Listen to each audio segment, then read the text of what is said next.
या देवी सर्वभूतेषु विद्यारूपेण संस्थिता नमस्तस्यै नमस्तस्यै नमस्तस्यै नमो नमः। सभी भक्तजनों को जय माता दी। ओम चंडिकाय देवियाय नमः। आज हम सुनेंगे दुर्गा कवच। जिस प्रकार नवरात्रि में चालीसा महत्वपूर्ण है, उसी प्रकार माता रानी के दुर्गा कवच बहुत ही महत्वपूर्ण माना गया है। इसे प्रतिदिन पढ़ना चाहिए। तो आइए जानते हैं कि वह क्या है और किस प्रकार से इसे पढ़ना चाहिए। मार्कंडे जी ने कहा, पितामह, जो संसार में परम गोपनीय तथा मनुष्य सब प्रकार से रक्षा करने वाला है और जो अब तक आपने दूसरे किसी के सामने प्रकट नहीं किया, ऐसा साधन मुझे बताइए। ब्रह्मा जी बोले, ब्राह्मण, ऐसा साधन तो एक देवी का कवच ही है जो गोपनीय है, परम गोपनीय है, पवित्र है, प्राणियों का उपकार करने वाला है। महामुने उसे श्रवण करे। देवी की 9 मूर्ति है जिसे 9 दुर्गा कहते हैं। उनके पृथक पृथक नाम बतलाए जाते हैं। प्रथम नाम शैलपुत्री, दूसरी ब्रह्मचारिणी, तीसरी चंद्र घंटा, चौथी कुष्मांडा, 5वीं स्कंद माता, 6ठी कात्यायनी, 7वीं कालरात्रि, 8वीं महागौरी और 9वीं सिद्धि रात्रि। ये देवी के 9 मूर्तियां हैं। यह 9 दुर्गा कहलाती हैं। आग में जलता हुआ, रण में शत्रु से घिरा हुआ, विषम संकट में फंसा हुआ मनुष्य यदि दुर्गा के नामों का स्मरण कर ले तो उसको कभी भी हानि नहीं हो सकती। रण में उसके लिए कुछ भी आपत्ति नहीं होगी और न उसे किसी प्रकार का दुख या डर होगा। हे देवी, जिसने श्रद्धापूर्वक तुम्हारा स्मरण किया है, जिसकी वृद्धि होती है, जो तुम्हारा चिंतन करते हैं, उनकी तुम निसंदेह रक्षा करने वाली हो। चामुंडा प्रेत पर, वाराहनी भैंसों पर, रौद्री हाथी पर, वैष्णवी गरुड़ पर अपना आसन जमाती है। महेश्वरी बैल पर, कुमारी मोर पर और हाथ में कमल लिए हुए विष्णु प्रिया लक्ष्मी जी कमल के आसन पर विराजमान रहती है। बैल पर बैठी हुई ईश्वरीय देवी ने श्वेत रूप धारण कर रखा है और सब प्रकार के आभूषणों से विभूषित ब्राह्मणी देवी हंस पर बैठती हैं और इस प्रकार से सब देवियां सब प्रकार के योगों से युक्त और अनेक प्रकार के रत्न धारण किए हुए हैं। भक्तों की रक्षा के लिए संपूर्ण देवियां रथ में बैठी तथा क्रोध में भरी हुई दिखाई देती हैं तथा चक्र, गदा, शक्ति, हल और मूसल, खेटक और तोमर, परशु तथा पास, भाला और त्रिशूल एवं उत्तम शंख आदि शास्त्रों को दैत्य के नाश के लिए और भक्तों की रक्षा करने के लिए, देवताओं के कल्याण के लिए धारण किए हैं। हे महारौद्र, अत्यंत घोर पराक्रमी, महान बल और महान उत्साह वाली देवी, आपको मैं नमस्कार करती हूँ। हे देवी, आपका दर्शन दुर्लभ है तथा आप शत्रुओं को भय को बढ़ाने वाली है। हे जगदम्बिका, मेरी रक्षा करे। पूर्व दिशा में ऐत्री मेरी रक्षा करे। अग्निकोण में अग्नि शक्ति मेरी रक्षा करे। दक्षिण में वाराहनी देवी, नेत्रट्टे कोण में खंडधारिणी देवी मेरी रक्षा करे। वरुणी पश्चिम दिशा में, वायु कोण में मृगवाहनी, उत्तर में कौमारी तथा ईशान में शूलधारिणी देवी मेरी रक्षा करे। ब्राह्मणी ऊपर की ओर से मेरी रक्षा करे और वैष्णवी देवी नीचे की ओर से मेरी रक्षा करे। और इसी प्रकार 100 के ऊपर बैठी चामुंडा देवी 10 दिशाओं से मेरी रक्षा करे। जया देवी आगे से, विजया पीछे की ओर से, अजिता बाईं ओर से, अपराजिता दाहिनी ओर से मेरी रक्षा करे। उद्धोतिनी देवी शिखा की रक्षा करे तथा उमा सिर में स्थित होकर मेरी रक्षा करे। इसी प्रकार मस्तक में मालाधारी देवी रक्षा करे और यशस्विनी देवी मेरी भौंवों का संरक्षण करे।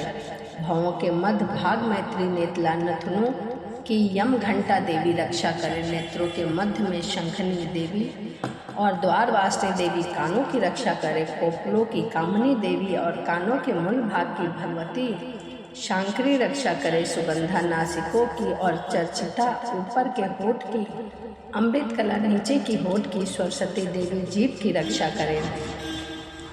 कुमारी देवी दांतों की और चंडिका कंठ प्रदेश की रक्षा करे।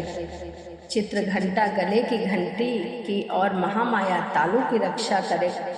कमाक्षी धूरी की शर्मंगला बानी की रक्षा करे। भद्रकाली गर्दन की और धनुर्धारी पीठ में मेरुदंड की रक्षा करे। कंठ के बाहरी भाग की नीलग्रीवा और कंठ की नली की नलकुबरी रक्षा करे। दोनों कंधों की खंडनी और व्रजधारिणी मेरी दोनों बाहों की रक्षा करे। दंडिनी दोनों हाथ की और अंबिका देवी समस्त अंगुलियों की रक्षा करे। शूलेश्वरी देवी संपूर्ण नखों की, कुलेश्वरी देवी मेरी कुक्षित की रक्षा करे।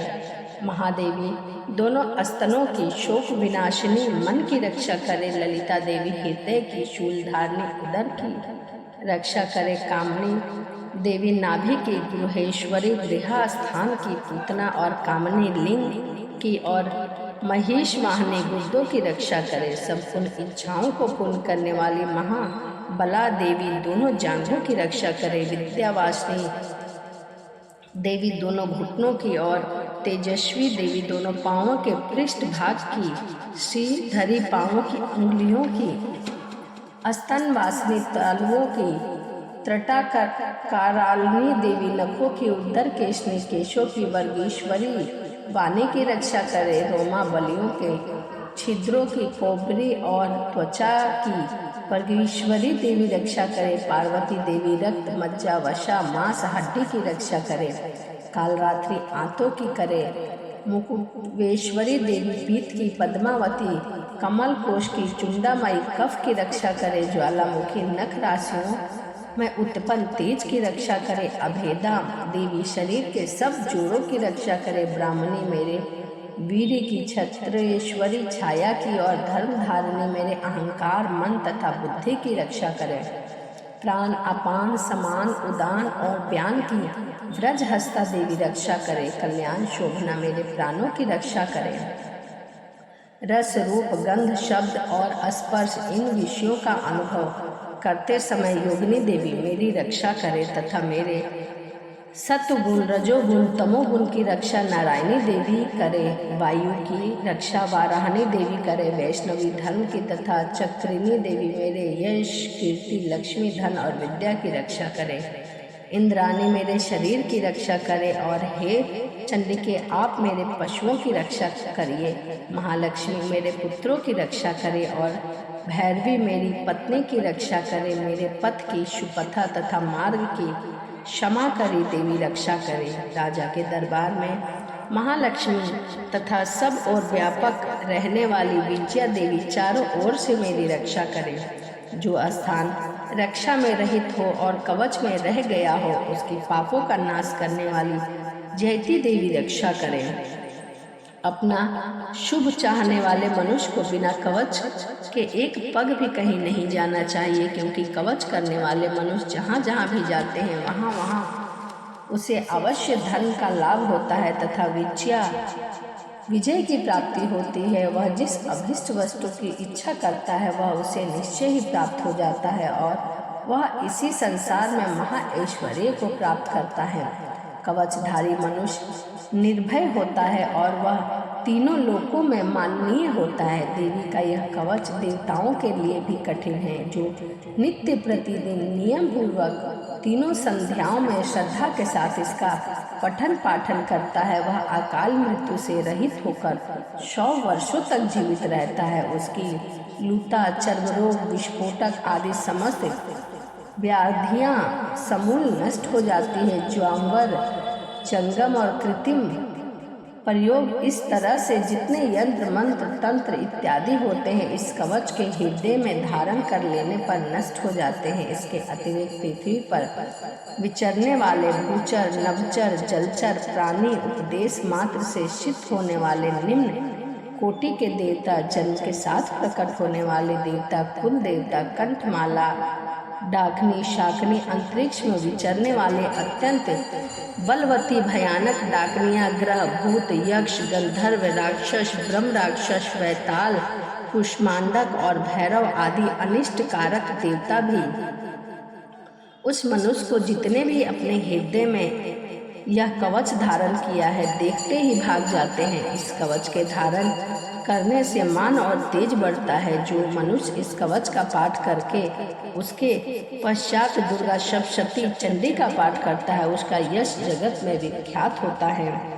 और जब तक वन पर्वत कानन आदि भूमंडल पर स्थित है, तब तक उसकी पुत्र पौत्र आदि संतान परंपरागत बनी रहती है। फिर देहांत होने पर ऐसे मनुष्य परम पद को प्राप्त होता है, जो देवताओं के लिए भी कठिन है, और अंत में सुंदर रूप को धारण करके भगवान शंकर के साथ आनंद पूर्वक निवास करता है, परम मोक्ष को प्राप्त होता है। तो यह माता दुर्गा सप्तशती के कवच था। किस प्रकार माता दुर्गा सप्तशती मनुष्य के किस किस अंग का किस प्रकार से ध्यान रखती है, उनकी रक्षा करती है, और किस प्रकार उनके शत्रुओं को नाश करती है, और माँ अम्बे की कृपा अपने भक्तों पर किस प्रकार से बनती है, और कवच करने से मनुष्य की अकाल मृत्यु नहीं होती। इसीलिए यह कवच बहुत ही महत्वपूर्ण माना गया है। इसीलिए आप दुर्गा कवच का प्रयोग अपने जीवन में अवश्य करें। तो चलिए इसी के साथ वीडियो को समाप्त करते हैं और मिलते हैं अगली वीडियो में। जय माता दी।